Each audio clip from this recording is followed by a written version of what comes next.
Fala pessoal, mais um vídeo aqui no nosso canal. Tá no ar o Memória Alvinegra e aqui o Botafogo sempre joga em casa. Tem gente aqui no canal que é geração todos juntos, vamos pra frente Brasil. Tem outros aqui que são da geração eu fui pra Tourada de Madrid. Tararatata. Acho que é essa aí a música aí, sei lá. Mas era a música lá que a Globo usava como referência ali, né? A cultura espanhola. Eu já sou da geração daquela que cantava todos juntos são milhões de treinadores, cada um já escalou a seleção. E hoje eu tô aqui para juntar todas as gerações para falar com vocês de todos os jogadores que vestiram a camisa da seleção brasileira em Copas do Mundo, sendo eles convocados quando jogavam pelo Botafogo. Então já deixa o like, comenta, compartilha, porque esse vídeo vai ficar muito legal.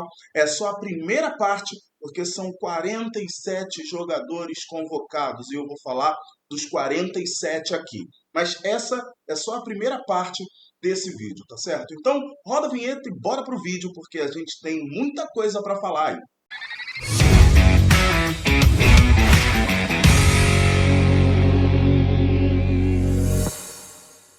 Nessa primeira parte eu vou falar com vocês sobre as Copas de 30 no Uruguai, 34 na Itália e 38 na França. Essas vão ser as três primeiras Copas que eu vou falar aqui nessa primeira parte. A segunda parte eu ainda não determinei. Podem ser três Copas, podem ser apenas duas. Eu ainda não determinei qual vai ser. Mas esse vídeo, vão ser sobre as três primeiras Copas do Mundo da história do futebol mundial, tá certo? Então, vamos para 1930, no Uruguai, quando o Botafogo teve três jogadores convocados, e eu vou falar deles aqui para vocês. O primeiro deles é Pamplona, que nasceu em 1904 no Pará. Chegou ao Botafogo em 1924, vindo do Fluminense, e pelo Glorioso foi meio de campo e conquistou os estaduais de 30, 32, 33, 34 e 35, além da Taça dos Campeões Estaduais Rio-São Paulo em 1931.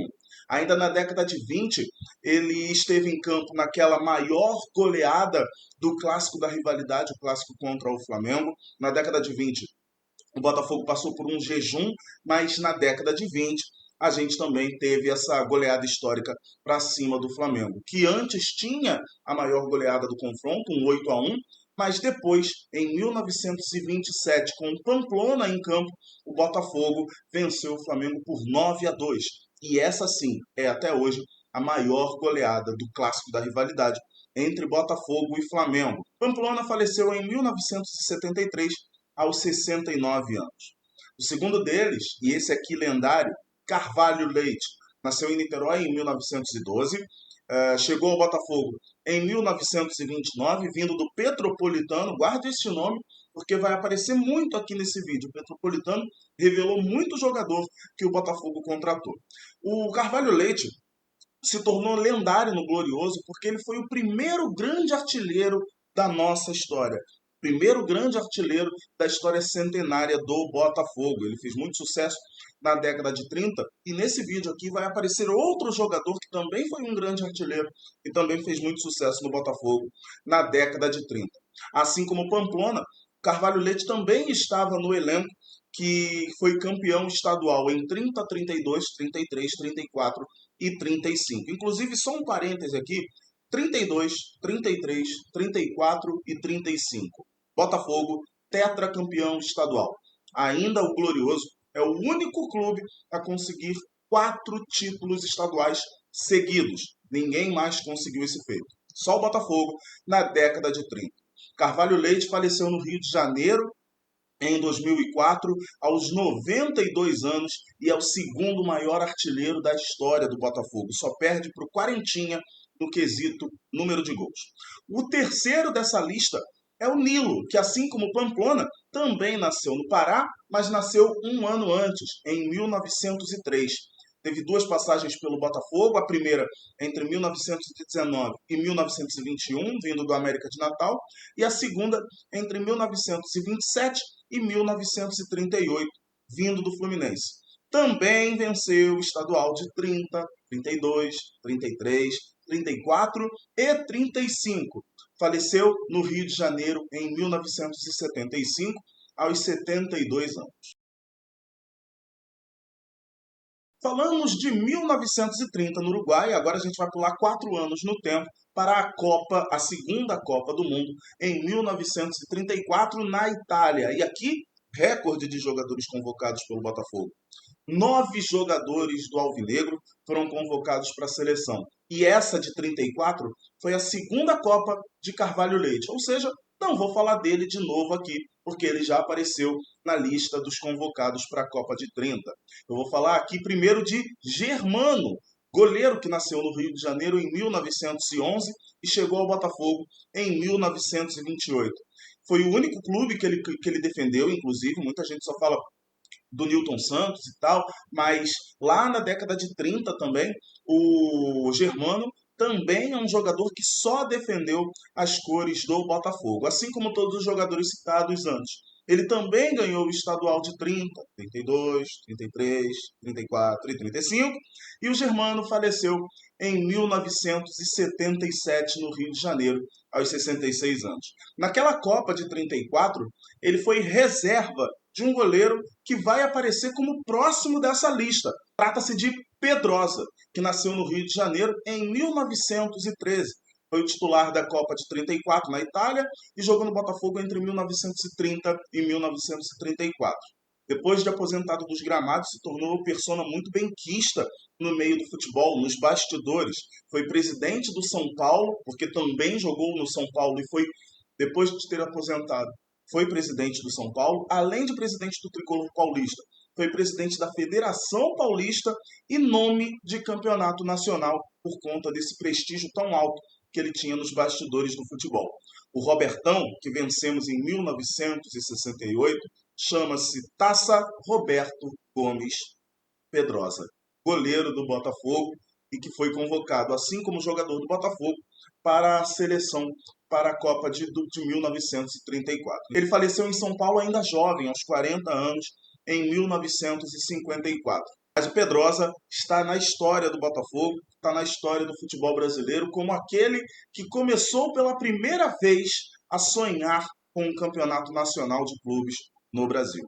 Outro convocado para a Copa de 34, Otacílio, nasceu em Porto Alegre em 1909, era zagueiro e chegou ao Botafogo em 1925, ficou até 1937 e faleceu em 1967, aos 57 anos. Seguindo com a lista, Ariel, que nasceu em Petrópolis, aqui no Rio de Janeiro, no glorioso ano de 1910. Já era escolhido então, né? A gente pode dizer isso. Foram 2 passagens pelo Botafogo. A primeira, vinda do Petropolitano, olha o Petropolitano aí de novo, em 1929, mas ficou no Botafogo até 1932. Depois voltou em 1934 e após se aposentar, se tornou médico. E como médico, dedicou a vida ao Botafogo. Ariel faleceu aos 95 anos no Rio de Janeiro, no ano de 2005. Canali era meia, é mais um vindo do Petropolitano, nasceu em Juiz de Fora no ano de 1909 e foi o primeiro jogador nascido em Minas a jogar uma Copa do Mundo. Teve 2 passagens pelo Botafogo também. A primeira entre 1929 e 1933 e a segunda entre 1935 e 1940.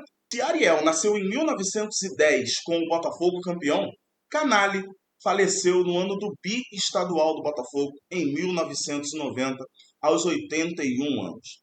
Deixa o like, comenta, compartilha se você chegou até aqui, se você está gostando do conteúdo. Se inscreve no canal também, porque se você está gostando, esse conteúdo é só a parte 1. A gente ainda vai ter a parte 2.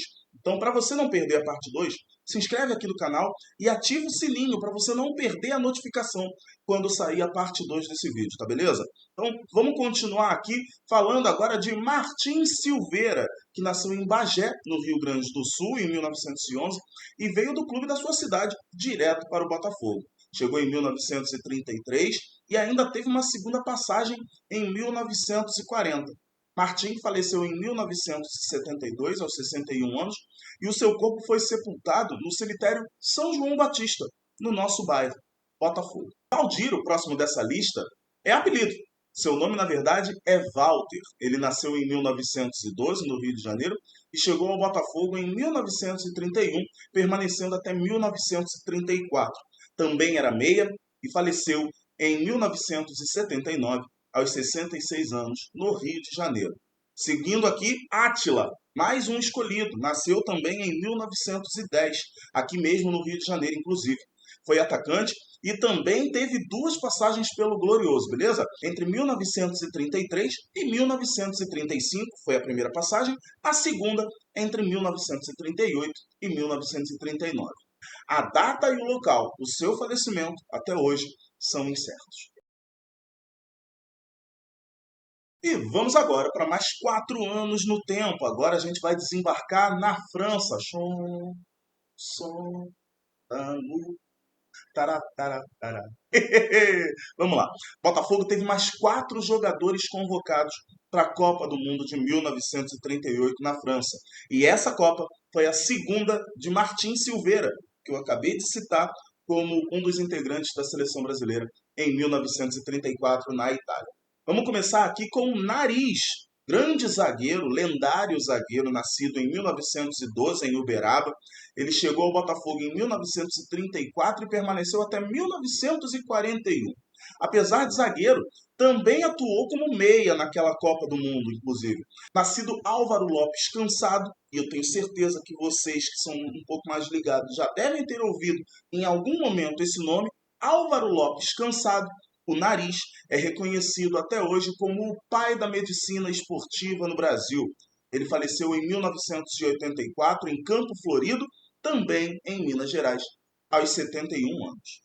Tá acabando, falta pouco. Faltam aqui 3 jogadores e o primeiro desses 3 aqui que eu vou citar para a gente encerrar o nosso vídeo é Zezé Procópio. Ele era lateral direito, nasceu em Varginha no ano de 1913, chegou ao Botafogo em 1943 e ficou até 1944. Faleceu em Valença em 1980, aos 66 anos. Penúltimo dessa lista aqui nessa primeira parte do nosso vídeo, Patesco. Lembra que eu falei que ia falar de um cara que rivalizou muito com o Carvalho Leite? Patesco é esse cara. Também foi um grande artilheiro do Botafogo nos anos 30. Rivalizou bastante com o Carvalho Leite, como eu acabei de falar para vocês. Nasceu em Curitiba no ano de 1910.